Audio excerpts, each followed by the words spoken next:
పరిస్థితి వస్తుందనేటువంటి ఉద్దేశంతో లేని విషయాన్ని ఉన్నట్టుగా చేసి ఆ విషయాన్ని పెద్దదిగా చేసి అది ఒక ప్రజా ఉద్యమంలాగా తీర్చిదిద్దేటటువంటి కార్యక్రమంలో ఇవాళ నారా చంద్రబాబు నాయుడు గారు వారి ప్రభుత్వం వారి పార్టీ వారికి ఉన్నటువంటి మీడియా ఛానళ్ళు పనిచేయటం చాలా దురదృష్టకరమని ఈ సందర్భంగా నేను చెప్పదలుచుకున్నాను.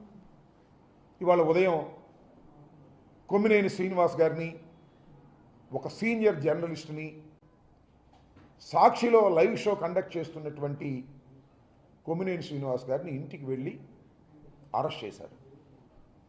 ఇది ఒక అక్రమమైనటువంటి అరెస్టు అనేది మేము చెప్పాం.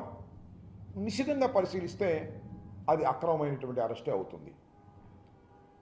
కొమ్మినేని శ్రీనివాస్ గారి గురించి రెండు మాటలు ఇక్కడ నేను చెప్పాలి.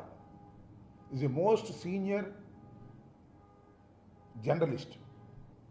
ఇందాక చెప్పినట్టుగా మన సజ్జల రామకృష్ణారెడ్డి గారు ఈనాడులో పనిచేశారు, ఆంధ్రజ్యోతిలో పనిచేశారు, ఈ టీవీ ఛాన్స్ వచ్చిన తర్వాత TV5లో పనిచేశారు, NTVలో పనిచేశారు.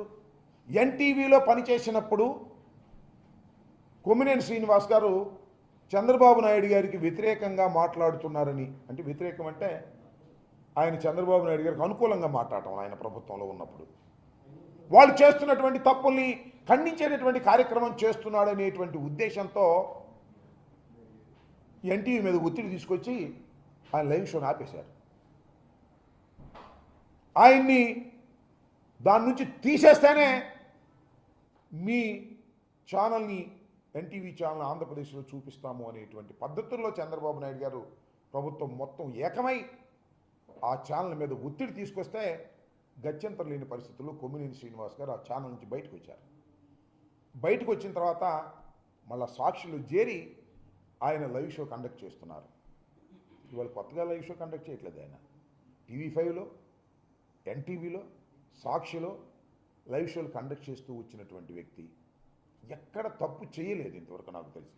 మాకు వ్యతిరేకంగా కూడా చాలా న్యూస్లు రాశారు. రాజశేఖర రెడ్డి గారు ముఖ్యమంత్రిగా ఉన్న సమయంలో ఆంధ్రజ్యోతిలో ఉండి అయినా మాట్లాడుతూ ఉండేవాళ్ళు.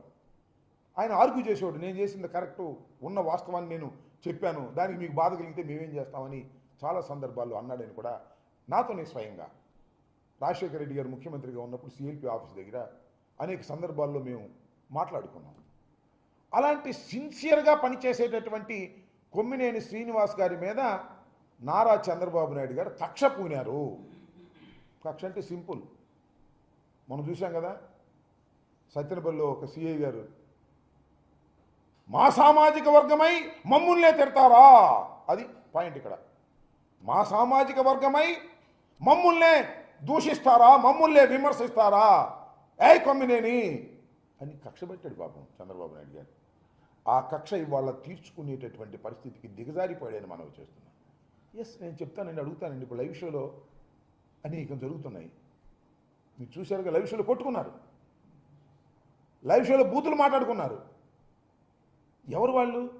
ఆ ఛానల్కి సంబంధించిన వారు కాదు, ఆ ఛానల్ ఇన్విటేషన్ మీద వచ్చిన వారు. వారు ఇష్టం వచ్చినటువంటి వారు అభిప్రాయాలు చెప్పారు, చెబుతారు కూడా. చెబితే ఆ ఛానల్ మీద అంటగట్టేస్తారా? ఇంతకుముందు అంటగట్టారా? నేను మనవి చేస్తున్నా, TV5, ABN వీళ్ళందరూ ఇవాళ మాట్లాడుతూ ఉన్నారు ఇష్టం వచ్చినట్టుగా. కొమ్మినేని శ్రీనివాస్ గురించి మాట్లాడుతూ ఉన్నాడు, తోటి జర్నలిస్టే. రే కొమ్మినేని ఏంది నాకు అర్థం కాలే. ఇవాళ ఒక ఆరోపణ చేశారు మీరు, ఇష్టం వచ్చినట్టుగా బూతు లైవ్లో మాట్లాడుతున్నారు. కుక్క బిస్కెట్లు వేస్తేనంట మాట్లాడుతున్నారంట. నువ్వే కుక్క బిస్కెట్లు తిని మాట్లాడుతున్నావు నువ్వు ఇవాళ? ఆ ABNలో, ఆ TV5లో మీరైతే మాట్లాడొచ్చు.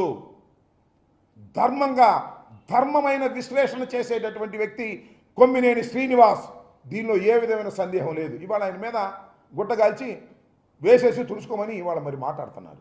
ఎస్, ఆయన పేరు రాజు గారు వచ్చారు, విశ్లేషకులు. ఇవాళ కొత్తగా రావట్లేదే, చాలా ఛానల్స్కి వెళ్తున్నాడే. ఆయన ఒక అభిప్రాయాన్ని వ్యక్తం చేశాడు, అది తప్పు కావచ్చు. దానికి సాక్షికి సంబంధం ఏంటి? ఒక ఇన్విటేషన్ మీద వచ్చినటువంటి ఒక విశ్లేషకుడు కానివ్వండి, లేదా ఒక జర్నలిస్ట్ కానివ్వండి, తన అభిప్రాయాన్ని చెప్పినప్పుడు ఆ అభిప్రాయం తప్పైనప్పుడు ఆయన అభిప్రాయానికి బాధ్యులై ఉండాలి తప్ప కొమ్మినేని శ్రీనివాస్ గారికి ఏం సంబంధం, సాక్షికి ఏం సంబంధం ఆలోచించుకొని మనం చేస్తున్నాం. అంటే నీ కొమ్మినేని శ్రీనివాస్ గారి మీద కక్ష ఉంది కాబట్టి, సాక్షి మీద కక్ష ఉంది కాబట్టి దేశంలో ఉన్నటువంటి మీడియాలన్నీ మేనేజ్ చేయగలను, కానీ రాజశేఖర రెడ్డి గారు పెట్టినటువంటి సాక్షిని మాత్రం నేను మేనేజ్ చేయలేను కాబట్టి సాక్షి మీద బురద జల్లే కార్యక్రమం, సాక్షిలో పనిచేస్తున్న వారి మీద బురద జల్లే కార్యక్రమం. ఏమండి నాకు తెలియక అడుగుతాను. సాక్షిలో అనేకమైన వార్తలు వస్తాయి, అనేక మంది విశ్లేషకులు వస్తారు, జర్నలిస్టులు వస్తారు బయట నుంచి. వాళ్ళు తమ అభిప్రాయాలను వ్యక్తం చేసినప్పుడు అవి తప్పు అయినప్పుడు వాళ్ళు క్షమాపణ చెప్తారు, చెప్పారు. దాన్ని కొమ్మినేని శ్రీనివాస్ గారికి చుట్టి, ఆ తర్వాత భారతమ్మ గారికి చుట్టి, ఆ తర్వాత జగన్మోహన్ రెడ్డి గారికి చుట్టి చంద్రబాబు నాయుడు గారు అంటారు ట్వీట్ చేశాడు, జగన్మోహన్ రెడ్డి గారికి క్షమాపణ చెప్పాలంట. అది నీ కక్ష అంతా జగన్మోహన్ రెడ్డి గారి మీద. అమరావతి మీద ప్రేమ కాదు, అమరావతిని దోచుకునే కార్యక్రమం చేస్తున్నావు నువ్వు. దీన్ని అడ్డం పెట్టుకుని, షీల్డ్ అడ్డం పెట్టుకుని అమరావతిని ఏదో అన్నారు, అమరావతి మహిళలను అన్నారు, అమ్మల్ని అన్నారు, తమ్ముళ్ళని అన్నారు, చెల్లెళ్ళని అన్నారు, అక్కల్ని అన్నారు. బాగుంది ఎమోషన్. ఈ ఎమోషన్ తీసుకొచ్చి 4 రోజులు నడిపి సాక్షి మీద, జగన్మోహన్ రెడ్డి గారి మీద, వైఎస్ఆర్ కాంగ్రెస్ పార్టీ మీద బురద జల్లేటటువంటి కార్యక్రమాలు చేస్తున్నారు. ఇది చాలా దారుణమైనటువంటి అంశమని కూడా ఈ సందర్భంగా నేను మనవి చేస్తున్నాను.